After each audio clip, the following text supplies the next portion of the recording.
আদিপুস্তক ২৬ অধ্যায়টি পরীক্ষা, ধৈর্য এবং ঈশ্বরের বিশ্বস্ততার এক অসীম তথ্য। নমস্কার প্রিয় বন্ধুরা, আমি মলয় দাস। প্রভু যিশুর পবিত্র নামে আপনাদের সকলকে আরেকবার শুভেচ্ছা জানাই। প্রতিবারের মতো আজকেও আমরা জিসাস লাভ বাংলা চ্যানেলে মিলিত হয়েছি ঈশ্বরের বাক্য থেকে নতুন কিছু শিখতে। আমাদের ধারাবাহিক বাইবেল পরিক্রমা সিরিজের আজকের পর্বটি আপনার আত্মিক জীবনের জন্য অত্যন্ত গুরুত্বপূর্ণ হতে চলেছে। এই সিরিজের আগের ভিডিওগুলি দেখতে চাইলে অবশ্যই অপরে দেওয়া আই বাটনে ক্লিক করে প্লেলিস্ট থেকে আপনারা দেখতে পারেন। চলুন তাহলে একসাথে ঈশ্বরের বাক্যে দৃষ্টিপাত করি। আদিপুস্তক ২৬ অধ্যায়টি বাইবেলের একটি অনন্য অংশ, যেখানে আমরা দেখি কিভাবে একজন বিশ্বাসী মানুষ অর্থাৎ ইসাহাক তার পিতার উত্তরাধিকার বহন করেছেন এবং নিজের ব্যক্তিগত বিশ্বাসের পরীক্ষায় অবতীর্ণ হয়েছেন। এই অধ্যায়টিতে আমরা 5 ভাগে ভাগ করতে পারি। প্রথমত কনান বনাম মিশর, যেটা বিশ্বাসের প্রথম পরীক্ষা। এই অধ্যায়ের শুরুতে এক ভয়াবহ দুর্ভিক্ষ দেখা দেয়।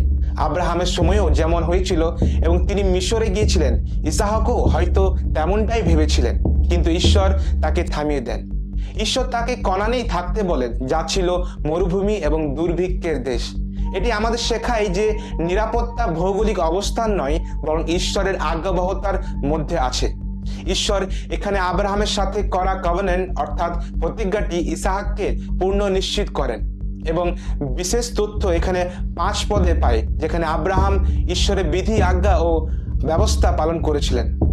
এটি মসির ব্যবস্থার বহু আগের ঘটনা, যা প্রমাণ করে যে ঈশ্বর সবসময় মানুষের কাছে থেকে এক ব্যক্তিগত অনুগত্য চেয়েছিলেন। দ্বিতীয়ত অংশে আমরা দেখি কি দুর্বলতা ও পুনরাবৃত্তি। মানবীয় স্বভাব। ইসাহাক যখন গরারে গেলেন, তিনি নিজের স্ত্রী রেবেকাকে বোন বলে পরিচয় দিলেন। এটি একটি বিচিত্র বিষয় যে ইসাহাক তার বাবার করা একই ভুলের পুনরাবৃত্তি করলেন। আব্রাহাম সারাকে বোন বলেছিলেন, ইসাহাক রেবেকাকে। এটি দেখায় যে আমাদের পূর্বপুরুষদের ভয় বা দুর্বলতা অনেক সময় আমাদের ওপর প্রভাব ফেলে।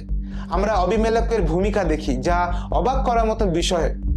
একজন পরজাতীয় রাজা অবিমেলেক এখানে ইসাহাকের চেয়ে বেশি নৈতিকতা দেখিয়েছিলেন। তিনি ইসাহাককে সুরক্ষা প্রদান করেন। এটি একটি গুরুত্বপূর্ণ শিক্ষা। ঈশ্বর অনেক সময় জাগতিক ব্যক্তিদের ব্যবহার করেন তার সন্তানদের রক্ষা করার জন্য। তৃতীয় অংশে আমরা দেখি সমৃদ্ধি ও ঈর্ষা। 100 গুণ ফসল।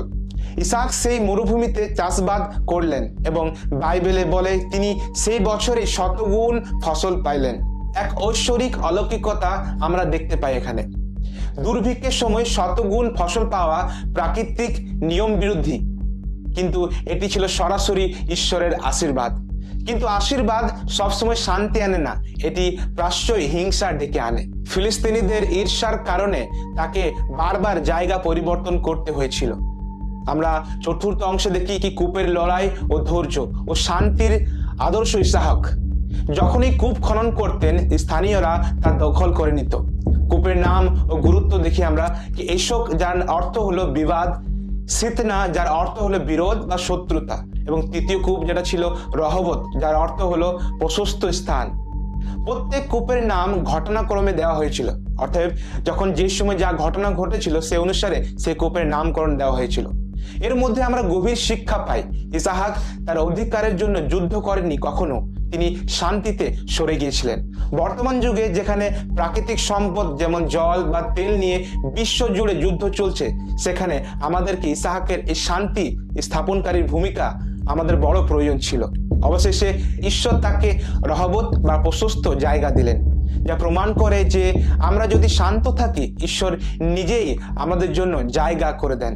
এবং এর পঞ্চম অংশে আমরা দেখি সন্ধি ও পারিবারিক অশান্তি। অধ্যায়টির শেষে অবিমেলেক নিজেই ইসাহাকের সাথে শান্তি স্থাপন করতে আসেন, কারণ তিনি বুঝতে পেরেছিলেন যে ঈশ্বর ইসাহাকের সঙ্গে আছেন। কিন্তু অধ্যায়ের একদম শেষের দিকে আমরা এক বিষাদময় ব্যবস্থাকে দেখি। ঐশ্যের বিবাহ। ইসাহাকের পুত্র ঐশ্য হিত্তীয় অর্থাৎ পরজাতীয় নারীদের বিয়ে করেন। এটি ইসাহাক আর রেবেকার জন্য প্রাণের তিক্ততার কারণ হয়ে যায়।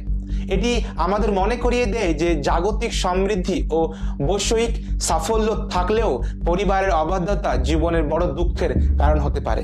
এবং পূর্বপুরুষের উত্তরাধিকার পিতার আশীর্বাদ সন্তানদের ওপর বর্তায়, কিন্তু সন্তানকেও ব্যক্তিগতভাবে ঈশ্বরে বাধ্য হতে হয়।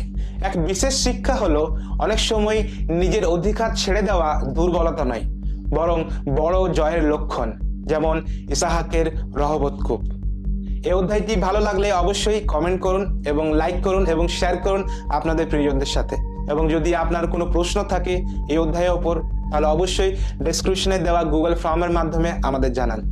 বাইবেল এমন আরও সত্য এবং ঘটনা জানতে সাবস্ক্রাইব করুন আমাদের চ্যানেল জিসাস লাভ বাংলা। দেখা হবে আগামী পর্বতে।